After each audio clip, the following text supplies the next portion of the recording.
Latvijas valstī 107 aprit 18. novembrī. Ar 107 izciliem Latvijas cilvēkiem mēs runājam par to, kas viņiem ir Latvija, cik nozīmīga Latvija un cik svarīga, gan kā zeme, gan kā tauta, gan kā valsts. Mans sarunu biedrs, Latvijas Universitātes dekāns, Zinātņu akadēmijas akadēmiķis, visvairāk citētais Latvijas zinātnieks globālajā literatūrā zinātnes Kristaps Jaunzems. Tu esi nepiedienīgi jauns priekš tiem skaitļiem un zināšanām un līmeņi, kas tev ir pasaulē. Tu esi visvairāk citēts, visaugstākā līmeņa zinātniskos žurnālos, un tēma ir ļoti sarežģīta. Izstāst, kā jauns cilvēks var radīt šādu izrāvienu, un kas jādara Latvijai, lai viņi būtu par zinātnes lielvalsti? Jā, es teiktu, ka tur ir vairākas sastāvdaļas šai receptei, lai tiešām sasniegtu tās zinātnes virsotnes. Un viens pavisam noteikti ir, ka mēs jau stāvam uz milžu pleciem. Un zinātnē tas tā ir, ka viss jaunais tiek būvēts uz kaut kā sena. Un jāsaka, ka Latvijā, tajā zinātnes nozarē, kur es darbojos, tiešām tā attīstība ir ļoti augstā līmenī bijusi jau vēsturiski Padomju Savienības laikos. Tā ir pamatā ķīmija, tā ir zāļvielu izstrāde, un tā ir arī, varētu teikt, molekulārā bioloģija, kur mēs skatāmies uz vielām molekulārā līmenī, saprotam, kā tās darbojas. Un, es esmu veiksmīgi nonācis šajā lauciņā, tas man ir ļoti, tā teikt, ieinteresējis. Un tad tālāk jau mācoties no akadēmiķiem man blakus sākotnēji, un tālāk arī gūstot pieredzi startautiski, vēlāk atgriežoties atkal Latvijā. Latvija, manuprāt, ir tāda lieliska vieta, kur var ļoti strauji augt. Un augot šeit Latvijā, izveidojot tādu neatkarīgu pētniecības virzienu, izveidojot savu pētniecības komandu, tad es teiktu, tas viss kopā ir tā recepte, lai nonāktu pie augstiem sasniegumiem zinātnē un zinātnē šeit Latvijā. No tevis es gaidu, ka tu pats izstāstīsi par to zinātni un kas jādara citiem. Un kas mums kā valstī jāvirz zinātnē, lai mēs iet tanīs soļos, kā tu ej? Jā, es teiktu tā, ka Latvijā mums ir ļoti,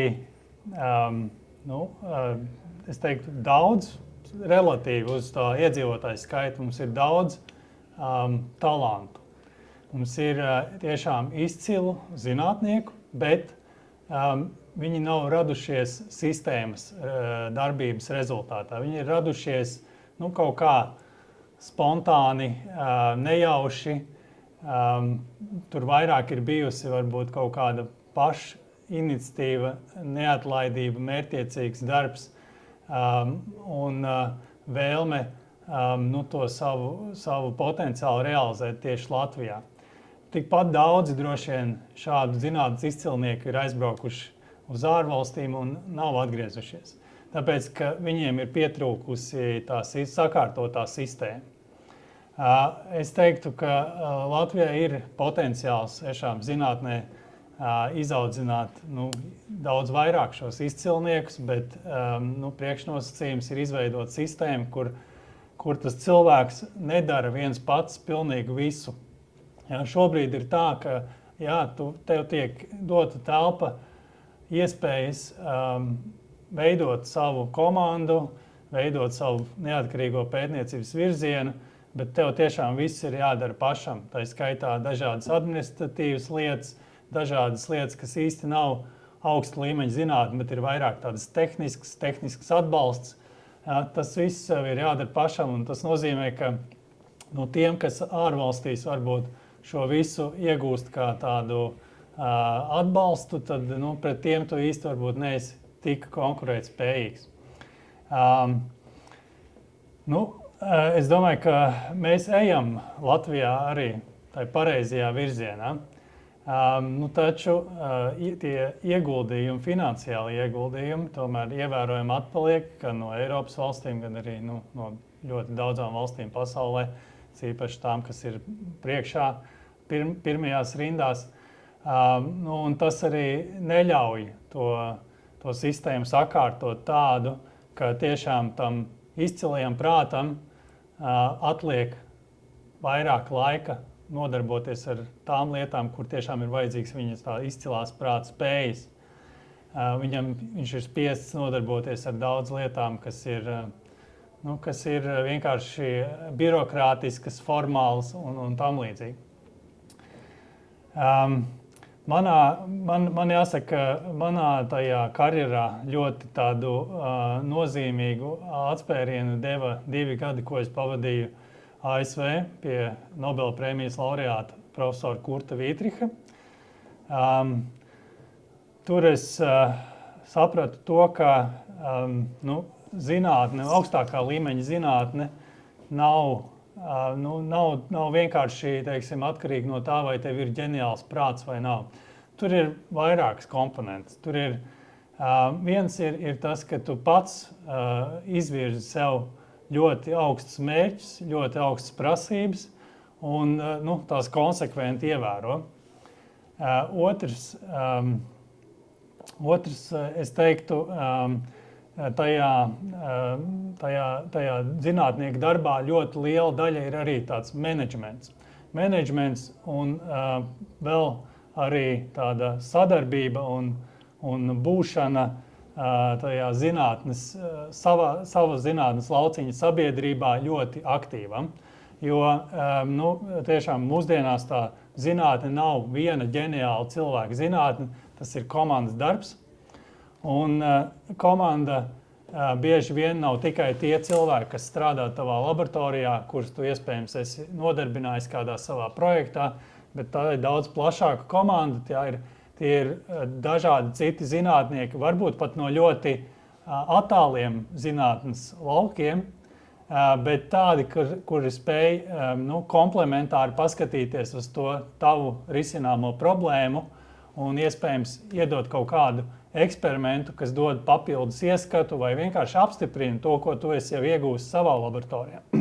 Un tas ir tas viens no tādas kvalitatīvas zinātnes parametriem, ka katrs tavs atklājums ir apskatīts no dažādām pusēm, ir apstiprināts ar dažādām metodēm vai pieejām, un tiešām tā plašākā sabiedrība redz, ka tur nav pamata šaubīties, ka tie rezultāti ir pamatot, secinājumi ir pamatot un reproducējami. Ja, tas arī ļoti svarīgi, ka tas, ko tu esi iegūst savā eksperimentā, tas ir atkārtojams kāda cita zinātnieka laboratorijā, un viņš tiešām iegūst to pašu, jo tas nozīmē, ka viņš uz tava rezultātu pamata var būvēt jau savu zinātni, jau citus jaunus atklājumus.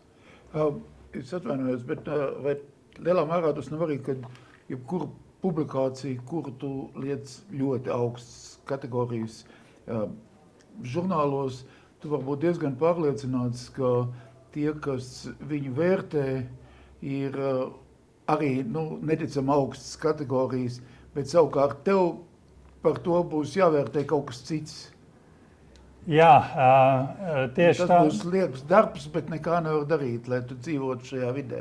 Jā, zinātne balstās uz to, ka kāds cits zinātnieks vienmēr izvērtē, vai tavs veikums ir tiešām pamatots, un vai tas ir reproducējams, un vai atbilst visaugstākajiem kritērijiem.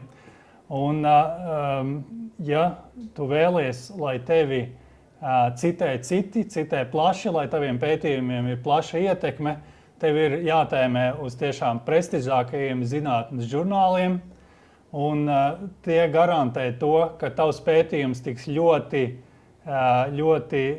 nopietni izvērtēts, tiks pieprasīts iespējams veikt papildus analīzi, papildus eksperimentus, lai tiešām būtu viennozīmīgi droši, ka tas ir ka tas ir precīzs un ka tas ir pamatots.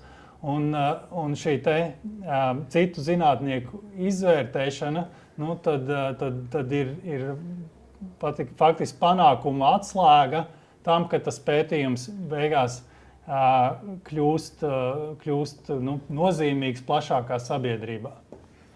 Pēdējo jautājumu es gribētu no tevis izspiest. Kur iet Latvijas zāļu molekulas izpēte? Latvijas zāļu molekulu izpēte iet, seko, es teiktu, pasaules tendencēm. Mēs ļoti cieši sadarbojamies ar plašu zinātnieku loku Eiropā un pasaulē. Mēs skatāmies, teiksim, uz dažādām tādām tendencēm. Un viens no tām ir, ka mēs arvien vairāk izmantojam bioloģiskās zāles. Tātad nevis mazmolekulārs, ķīmiski sintezētas zāles, bet bioloģiski iegūtas no šūnām. Un arī Latvijā mēs mēģinām attīstīt šo virzienu. Faktiski vakcīnu virzienā jau kaut kāds zinātnisks darbs notiek, un tas ir viena sadaļa no tā. Bet arī šo te mazmolekulāro sintētisko zāļu sadaļā mums ir ļoti nozīmīgi atklājumi par to, kā tās zāles formulēt, kā viņas padarīt efektīvākas, lai viņas nonāk vajadzīgajā koncentrācijā, vajadzīgajā vietā organismā. Tā kā es teiktu, ka summējot, varētu teikt, ka mēs esam ļoti cieši integrēti pasaules zinātnes telpā tieši zāļvielu izstrādē. Paldies tev par stāstījumu.